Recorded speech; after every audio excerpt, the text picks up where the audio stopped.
নিমাইয়ের পুষ্টিপত্র নিয়ে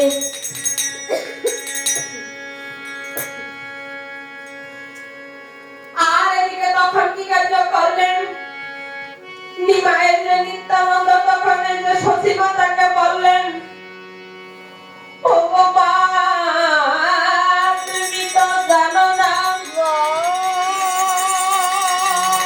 ওরে দাদা আমার এখন চিত্ত হয়ে গেছে, চোখে দেখে না।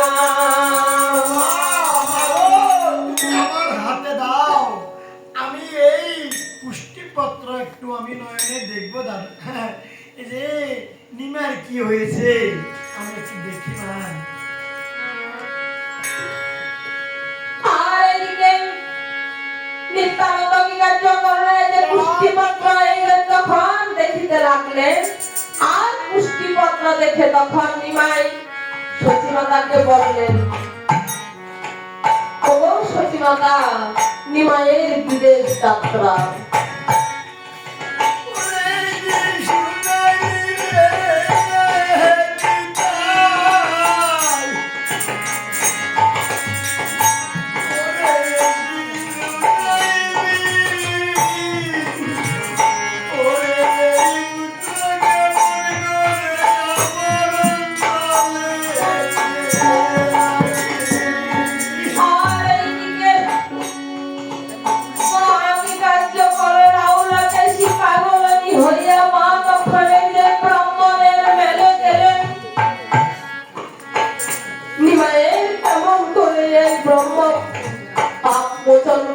হবে তখন এই যে ব্রাহ্মণের মেলে দিয়ে তখন ব্রাহ্মণ সকলকে কহিতে লাগলেন, ওগো ব্রাহ্মণ সকল,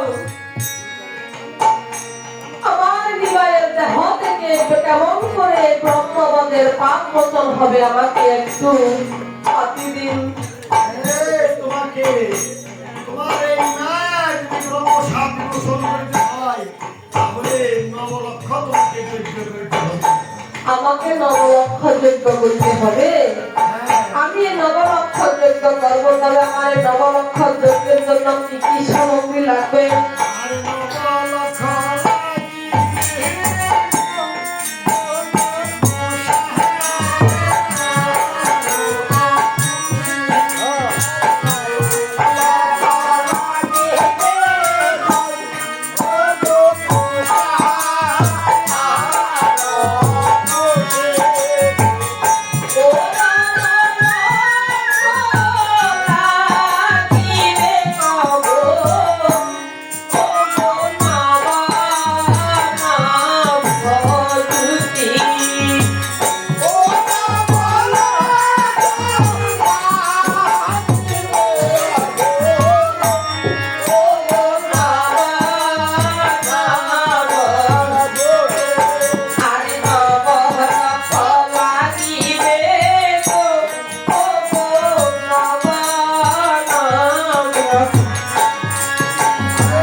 দিতে পারবো, তবে আমি একখানা ভাগবত দিতে পারবো না।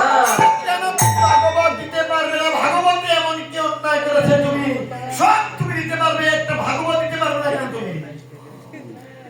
একদিন আমার এই নিমাইকে কাশিরাম মিশ্রে একটি ভাগবত দিয়েছিল। আমার ভাগবত দেখে ওই ভাগবত খুলে আমার নিমাই ভাগবত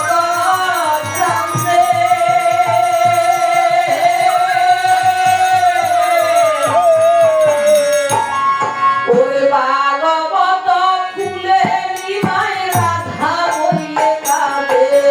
ভাগবত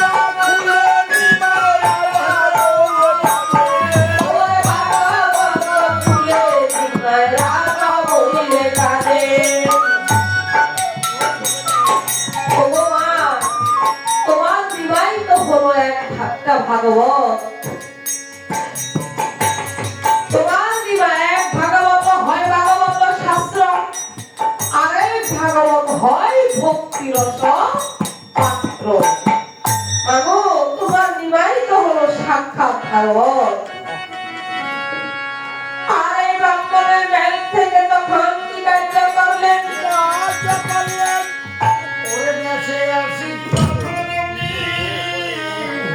ওরে যজ্ঞের আয়োজন করিতে লাগলেন।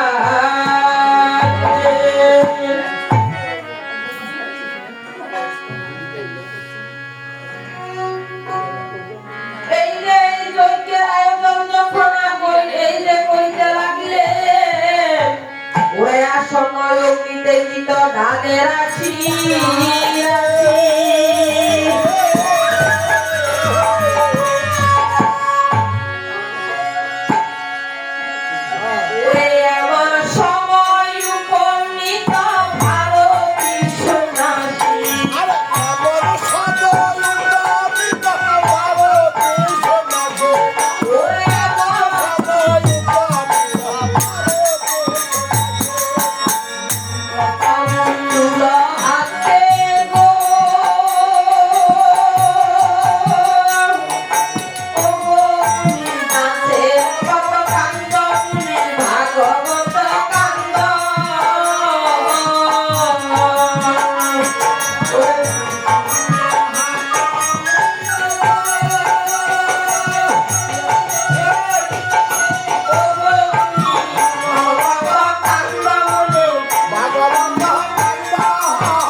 আমি তোমার বাড়িতে এসেছি, আমি